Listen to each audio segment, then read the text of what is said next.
Hey friends, my name is Chip. I'd like to welcome you to Chop It with Chip. This is my first video, so a little grace. Let's see how it goes. Today we're going to be making a roast chicken with lemon and rosemary. We're going to do some beets and sweet potato and asparagus as well. Let's have some fun. Here we go. It's my trusty cutting board. We're going to start off with my chuck. I like to use these plastic ones sometimes when I'm dealing with poultry in particular. Just found it keeps things a little cleaner, and then I can also speed up my process where I don't have to stop and wash my cutting board halfway through. Just got a full-size chuck here. It's got all its juices in there, so I'm going to cut this open with my trusty kitchen shears and drain all that out, and then we're going to spatchcock this guy. Spatchcocking helps your bird to cook a lot faster. As well, it keeps the meat a lot more moist, so things go a lot quicker and it tastes a lot better. So, 1 second. All right, so here we go. We got Mr. Gobbles here. Hello, everybody. Gonna help us cooking out. This guy came with the neck on the inside, as well as it should have giblets, more neck, some of its intestines. Usually I would save those and use those when I'm making stock, but tonight I'm just focused on making our roast, so just going to be pulling all these out and saved my bag over here and just toss those in. One of my main rules, I teach my girls all the time, cook clean. So you want to be organized, you want to have a system, and you want to have a way to clean up trash as you're going. Daddy, cook clean, that's right, Lucy. Cook clean before you pour the celery with the one Okay, and made it to spatchcock, what you want to do is flip your bird over, and you got the spine here. We're going to take that out. So just get your little tail. Ooh, hello! And we're just going to follow the tail up the back. So looking in here. I'm just going to go through. Yes, what? These little polka dots are actually part of the bird's feathers. That's right, that's where the feathers were. Yeah, and then all of this was where the feathers protected it. That's right. It wasn't where the feathers. When you're spatchcocking and you cut this out, sometimes, like with a little chicken, it's not too hard. You have to have a little bit of force to cut through those bones. If you're going to do this with a turkey, which I highly recommend, I spatchcock our turkey every year, you're going to have a little more force. And then I'm just going to go ahead and start trimming out some of the extra skin and fat. And I want to make sure that my bird is nice and clean on the inside. It looks very not wide. So this guy looks nice and clean. Then the second part with your spatchcock is you want to come up here. Here's our sternum, our breastbone. I'm just going to flip my shears over and use it like a knife. And you want to score really hard down the center of the breastbone there. Boop. And I'm going to turn these over. And then I'm going to put my bird on my tray really quick, and I'll show you the next part. All right, some people don't like this. I kind of find it satisfying. I don't know. Flip it over, and then you just give it a big push in the middle until it pops. I don't know if you heard that pop. What that does is then that gets your bird to lay nice and flat. Well, I'm flat. I'm ready to cook. So this guy's ready. Next step, I'm just going to rinse my hands, and then we're going to salt this guy on the inside here, and then we're going to get going on the rest of our lemon and rosemary. 1 second. Thank you to the miracle of editing, you guys didn't have to wait and watch that part. So, let's flip this guy over. Kosher salt, I love this thing. My wife got this for me as a Father's Day present. Ooh, there's a lung, let's pull that out. You can eat those, but some people kind of grosses them out. It doesn't bother me. And be generous with your salt, okay? You're salting a whole chicken. So don't be afraid. Years ago, we were taught that salt is bad and you need to be careful and gentle with salt. The reality is salt is a necessary mineral that our bodies need to survive. It's good for us.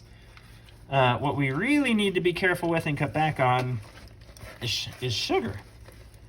So don't be afraid to salt it. Salt is a game changer. What I'm doing here is I'm just separating the skin from the body of the bird.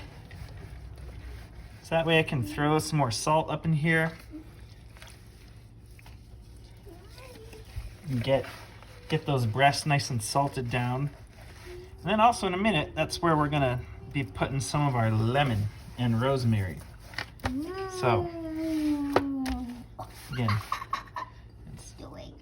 salt this guy up a little, and we'll rub that into the skin. All right. Okay, so I got our chick out. It's salted, it's moved. I'm gonna set this aside so it can start warming up even more. We want it to be room temperature before we stick it in the oven. This is probably a little awkward, but you want it room temperature. That way the meat cooks thoroughly and evenly. If it's not, you'll start having like some parts will shrink and you'll get off cooking. Your meat will have weird textures. It can throw off your taste a little bit. So you just want it to be room temperature. So, and don't be afraid, meat can be out for about 2 hours before it starts to get the bacteria that'll make you sick. So don't be afraid to stick it out for a little while and let it warm up. Next, we got our sweet potatoes and beets that we're gonna stick on here with this guy. I also have some asparagus that we'll get to in a minute. I have a scrub brush that I use, and so I always scrub and wash these first because they've been handled by like 100,000 hands. Okay, maybe not that many, but a lot. And then cooking clean. I also have this awesome little compost guy. It's got a little filter in here, and then it just keeps the stink down, and it helps you stay organized and cook clean while you're going. Yeah, that looks like a trash can. We're gonna start here. This is my Mac knife thing. Oh man, this thing's awesome. I love this. So we're just gonna take the ends off, because the root part gets pretty chewy and nasty. Then I'm gonna take out these little hairs, mainly just a preference thing. I don't like the hairs. Most people don't. And then just for ease, so I've got this little spot here that I'm thinking of, I wanna trim that out. And so for ease, I'm gonna cut this in half anyways, so it'll be easier to cook or to chop up. And then since I now cut it in half, I can just trim that part out really quick and easy without having to dig through my whole sweet potato. We love sweet potatoes in our family. Other regular potatoes are just fine also. I just found that the sweet potatoes add a little more flavor to a good roast like this. So I'm gonna go ahead and I'm gonna half this, then stack it up. Tuck your fingers, people. Don't get your fingertips out. Tuck your fingers. I'm just gonna take these down.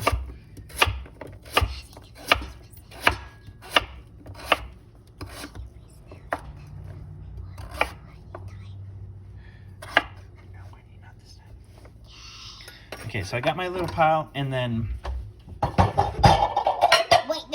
that's huge. I've got my bowl here, cook clean, cook organized.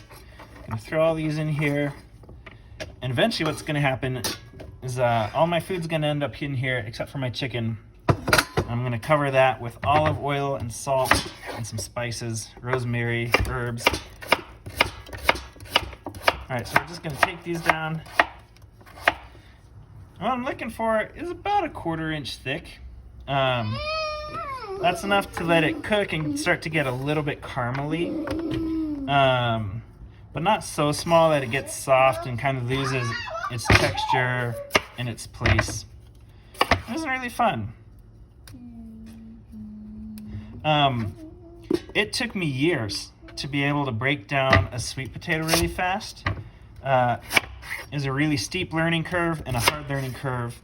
So check out my video for knife skills, and in that I'll walk you through some of the basics of knife foundation skills, safety, and some good ways to practice so that you keep your fingers attached to your body.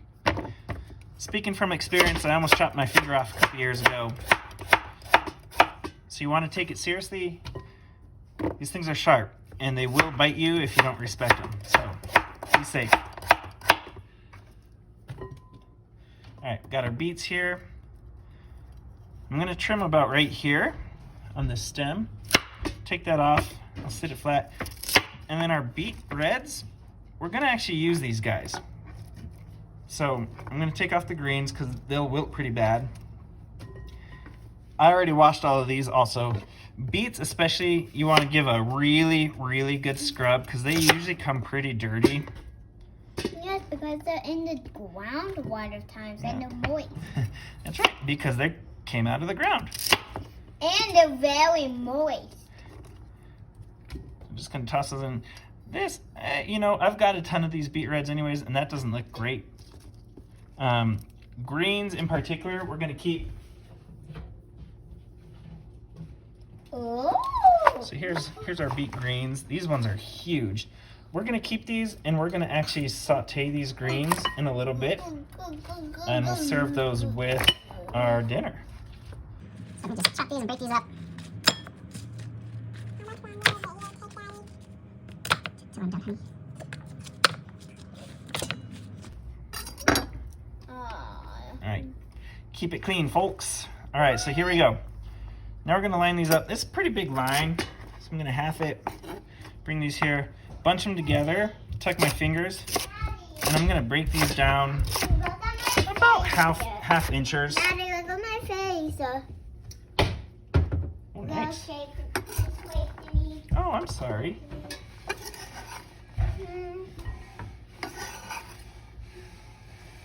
Anybody else out there cooking with a running commentary from our kiddos? Y'all are heroes. All right, so beets. Don't want to eat the tail. Let's go I'm ahead. gonna trim that off.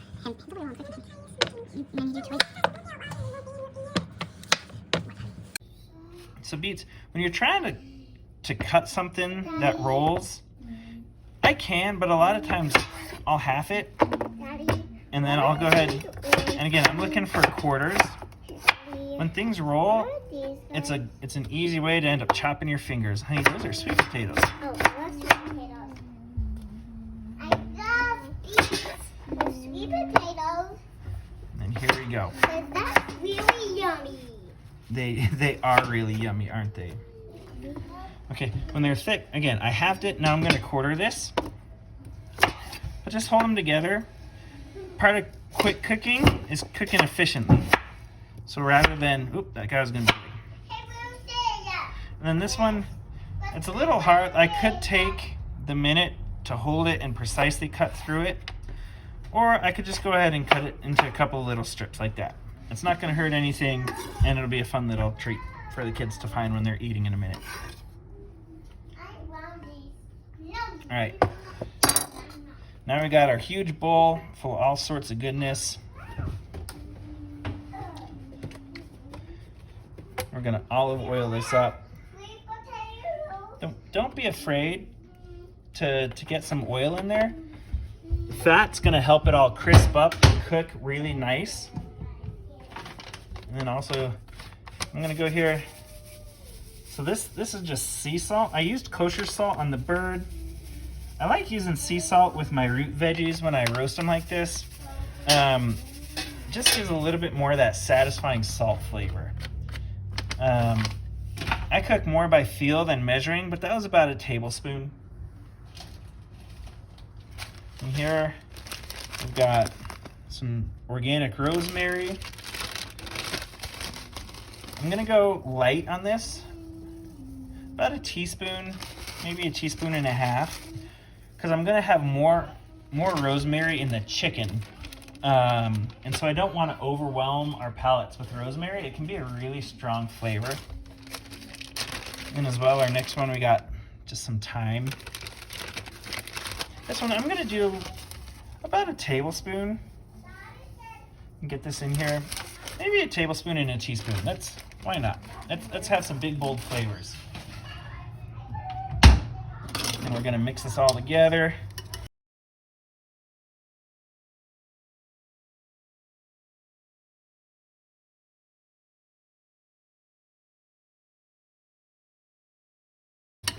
The biggest thing is you just want everything to have oil and salt on it.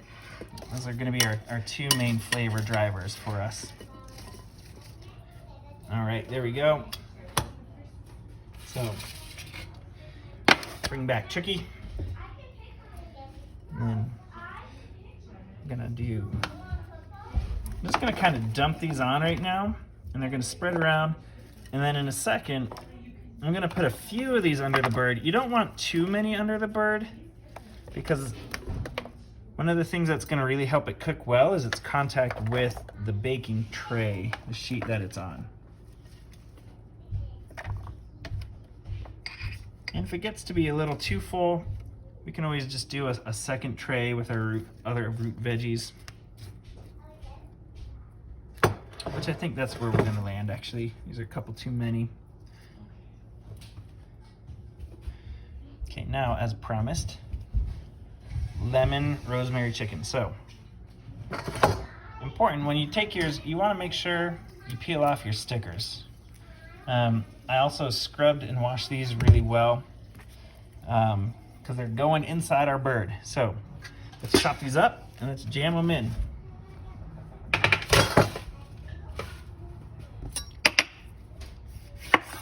Just take off the ends. And yeah, I'm just gonna go with rounds. So again, about 1/4 inch rounds. And this one I will pinch because I do want that to be about 1/4 inch. Save those guys.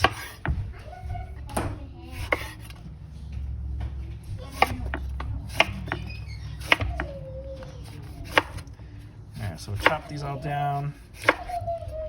Again, I'm gonna just give it a good pinch and squeeze. Right, I'm gonna save these for later. I'm not sure what for yet. I might just roast them with my root veg.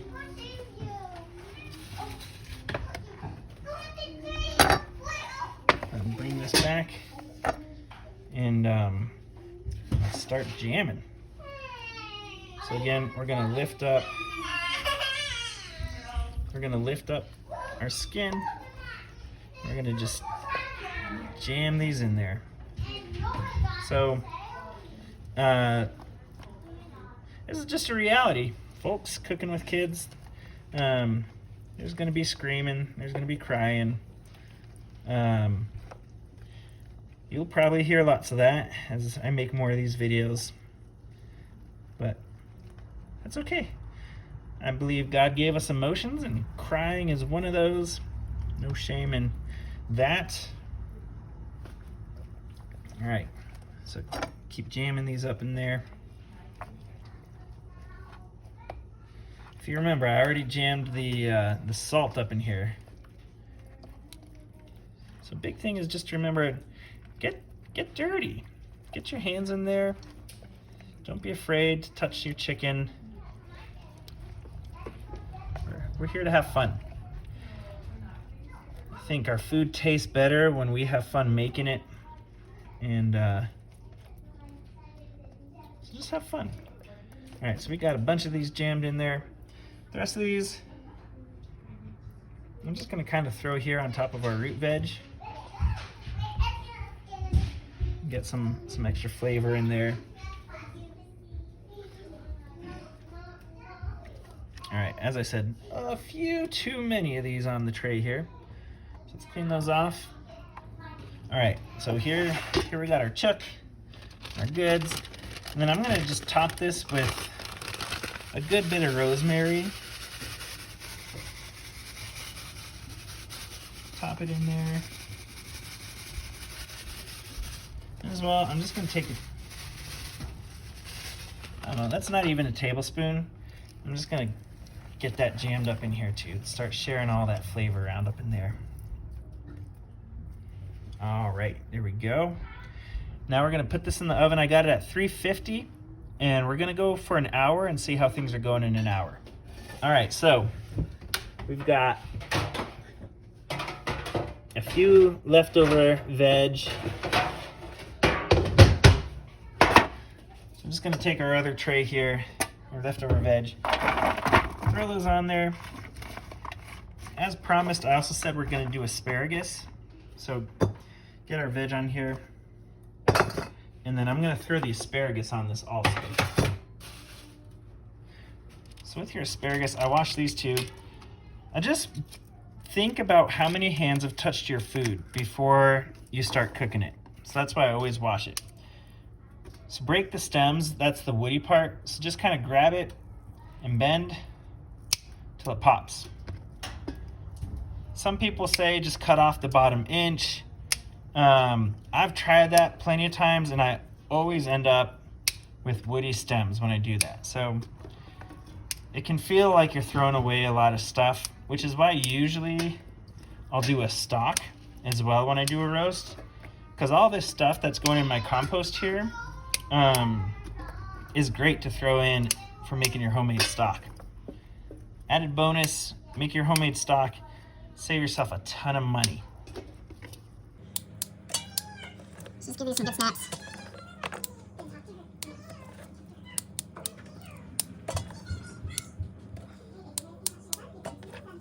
And last few. All right, and then just for fun, half these. I'm gonna put them back in here. I still have some olive oil in here from my last one. Again, gonna salt these up. And then I love garlic, so I'm gonna just go ahead and garlic these up quite a bit. Roughly a teaspoon of powdered garlic. I'm just gonna roll those around, get them all nice and coated, good and garlicky. There we go. Then this goes in the oven too. Just gonna ride that out at 350 also.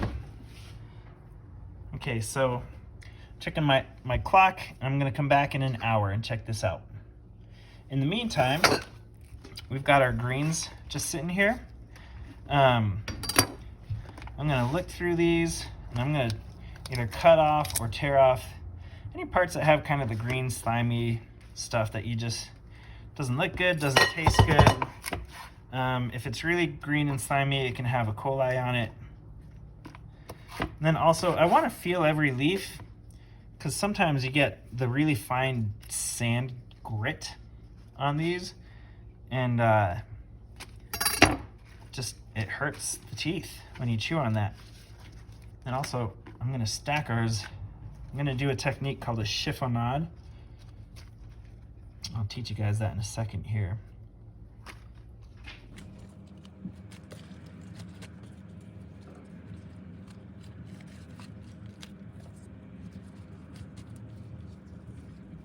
All right.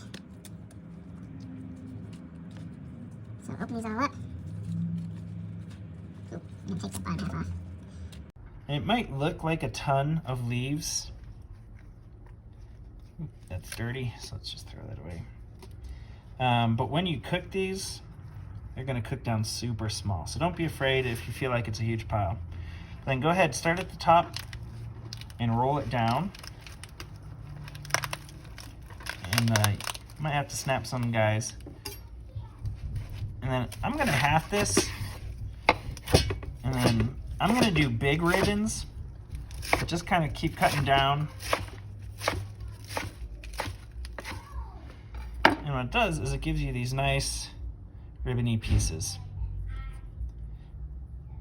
And then as we draw towards the end of our roast, our cook is almost done, I'm just gonna saute these really fast with some olive oil, a little salt, and I'll polish it off right at the end with a little bit of lemon juice. Bon appetit. All right, friends, welcome back. We have been doing our roast. Our chicken is almost done. At about 50 minutes, I was still a little under on my temp, so I bumped it up to 450.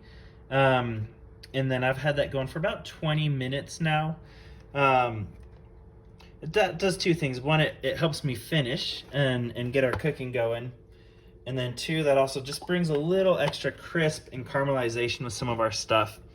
we're gonna go ahead now and saute up our greens that we did earlier. So just about a tablespoon of olive oil. Get this on the heat. Just want to get this oil nice and hot.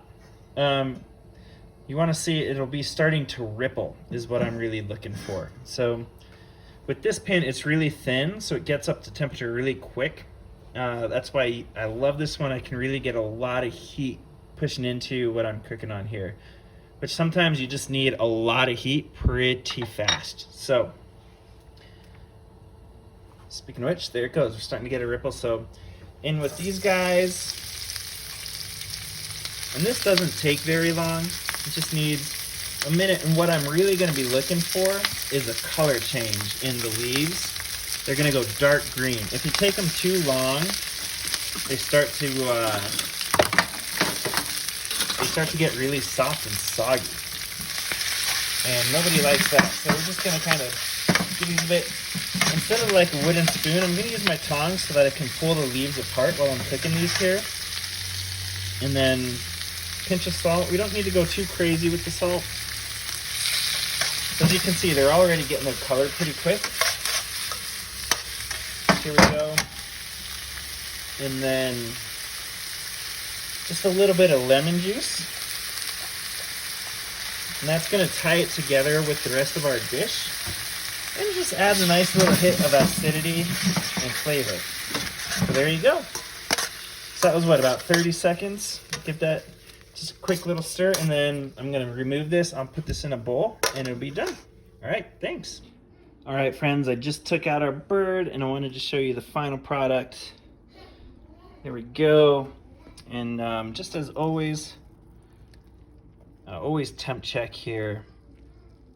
We're shooting for 165, so we're a little bit over. Yeah, I've got this fear of food poisoning, people. I just won't do it. So there's our bird and veggies, and here's our other tray. And we are ready to eat. Bon appetit!